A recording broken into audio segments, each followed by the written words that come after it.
অনেকে আছে সুন্দর হতে চায়, কত কিছু মাখে,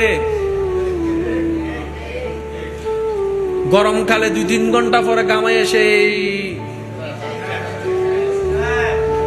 কিন্তু আল্লাহর দিয়ে একটা সৌন্দর্য আছে, যে সৌন্দর্যটা মানুষ যতই দেখে দিল শান্তি হয়ে যায়। সুবহানাল্লাহ।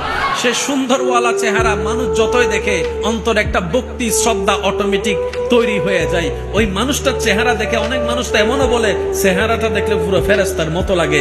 জিজ্ঞেস করেন সেই দাদাকে, মুরব্বীকে, কোন ক্রিমটা মেখে আপনি এত সৌন্দর্য অর্জন করেছেন? উত্তর দিবে, কোনো মেকআপ আমি করি নেই, কোনো সৌন্দর্যের জন্য বর্ধিত করার জন্য কোনো ক্রিম আমি ইউজ করি নেই, কিন্তু আমি একটা কাজ করেছি, আমি ফজরের নামাজটা পড়েছি, ফজরের নামাজটা পড়েছি, ফজরের নামাজটা পড়েছি। বিজ্ঞানের চোখ দিয়ে যখন আপনি ফজরের নামাজটাকে, সময়টাকে একটু অ্যানালাইসিস করবেন, আপনি দেখবেন এই নামাজ শুধু জান্নাতে যাওয়ার চাবি রাস্তা করে না, দুনিয়াতে সুস্থতার জন্য কল্যাণকর এবং সৌন্দর্যতার নিয়ামত আল্লাহ এই ফজরের নামাজে দান করে দিয়েছেন।